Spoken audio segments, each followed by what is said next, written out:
Bonjour, voilà donc je suis Résiliando, artiste polyvalente.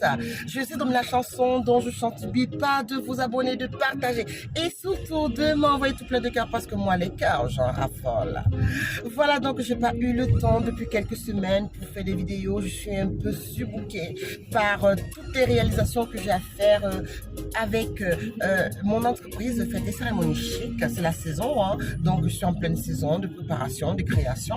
Mais par contre, je profite quand même de quelques week-ends où je peux être comme ça dans une escapade en famille. Comme là, actuellement, je suis en train de partir passer un petit week-end tranquille en bordure de mer, quelque part à l'Ouest-Atlantique. Mais par contre, sur le chemin, j'ai pensé à vous. J'ai voulu vous parler des relations humaines et surtout de tout ce qui peut gêner, qui peut nuire votre vie. Vous pouvez avoir la possibilité, vous pouvez même avoir l'obligeance, vous pouvez avoir même la bonne volonté de pouvoir faire en sorte que tout se passe bien dans vos vies. Mais par contre, il y a toujours des facteurs qui viennent perturber votre équilibre. Et ces facteurs-là ne dépendent pas de vous. Ce sont des facteurs qui dépendent du comportement des Dans autres. 300 mètres, tenez votre Et droite. ce comportement-là Rond-point, ne doit pas prenez vous la affecter sortie au 2. point d'oublier qui vous êtes. Parce que je vous assure que quand vous avez des personnes qui vont s'acharner votre droite. pour vous déstabiliser, pour vous faire douter de vous, ils n'y vont pas avec le dos de la cuillère. Ils ne vont Dans pas de main 300 morte. mètres, au Ils vont rond-point, vraiment avec prenez la l'énergie sortie 2. qu'ils ont pour pouvoir vous faire douter de vous. Quand vous êtes face à ce genre de réalité, qu'est-ce qui se passe? Il faut prendre le temps de Prenez la la sortie méditation. 2. Très souvent, je partage avec vous des méditations, le temps où vous prenez le temps de vous mettre un peu en retrait pour analyser ce qui se passe dans vos vies, pour essayer de voir si effectivement vous êtes en faute. L'astuce que moi j'ai très souvent est simple. Je prends une feuille blanche et d'un côté je mets les choses positives que j'aimerais avoir dans ma vie et les choses négatives. Quand vous arrivez à remplir la feuille des choses positives, Prenez la sortie 2. ces choses négatives ne comptent pas. Des fausses personnes, des gens qui vous envient, les gens qui vous font douter. Ce sont des gens à bannir de vos vies. Quand vous faites des prières, quand vous vous concentrez sur ceux qui peuvent vous perturber, ne pensez pas très souvent aux étrangers. Pensez aussi à votre famille. Parce que le mal peut venir même de l'intérieur de votre famille. Le mal peut venir de votre entourage. Dans vos moments de doute, il ne faut pas douter de la personne que vous êtes. On a une facilité très souvent de pouvoir se dire peut-être que la faute vient de moi, mais non, mais non. Ne doutez pas de la personne que vous êtes. Vous avez une force de caractère, vous avez une bonté, vous avez une façon d'être.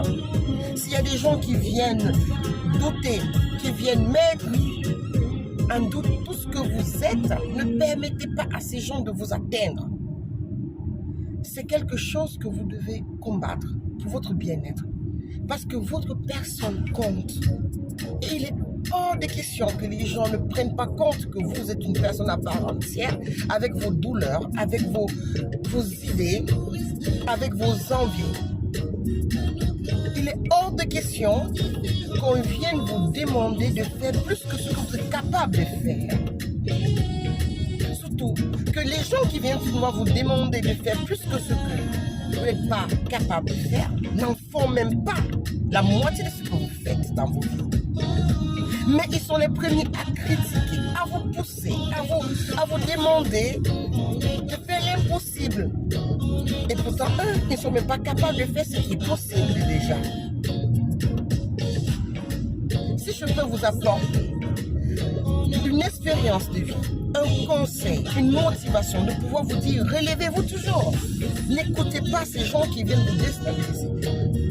Vous n'allez pas être dans une réussite sociale et quelqu'un qui n'a pas la même réussite sociale que vous vienne vous déstabiliser. C'est pas possible. À un moment donné, Bill Gates ou qui que ce soit vienne vous déstabiliser, je voudrais bien comprendre que quelque part vous posez la question que peut-être que si j'avais fait comme eux, je pourrais y arriver.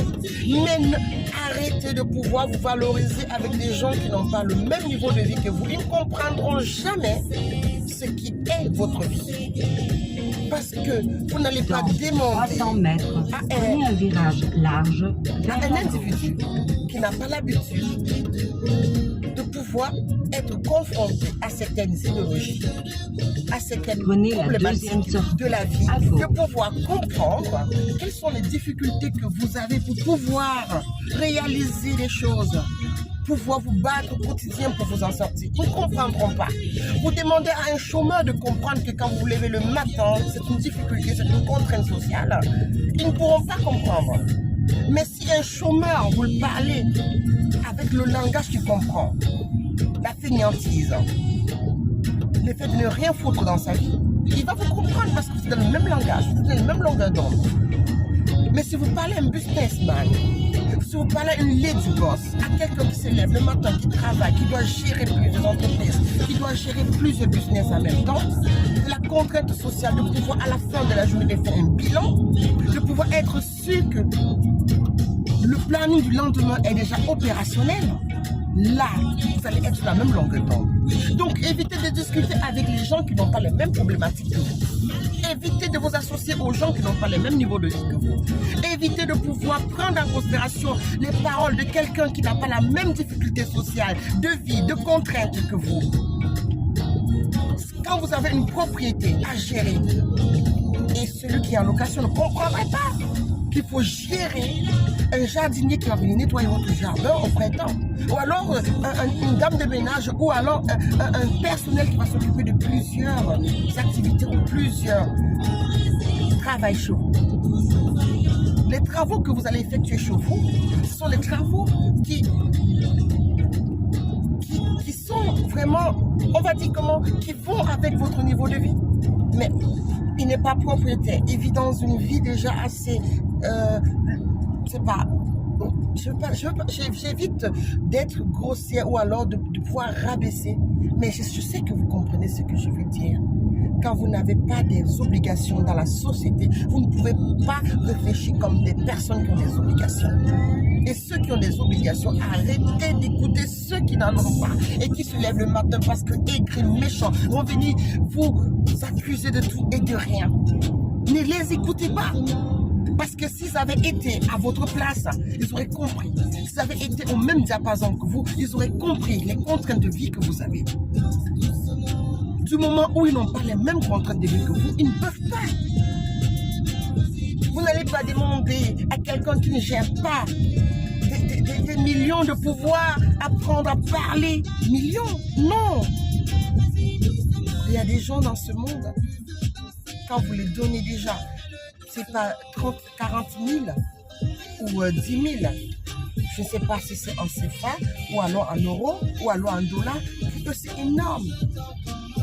Mais peut-être qu'au-delà de ça, ils n'arrivent plus à réfléchir.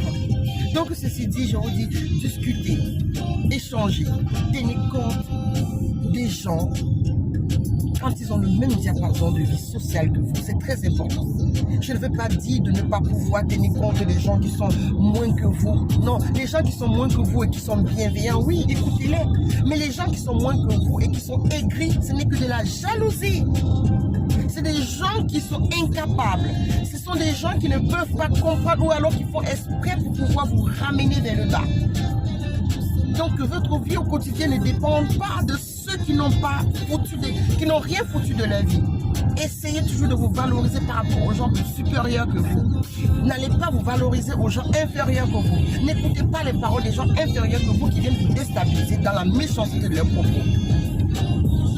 Faites-vous plaisir et soyez toujours sûr de ce que vous êtes. N'oubliez pas de mettre votre foi en l'éternel.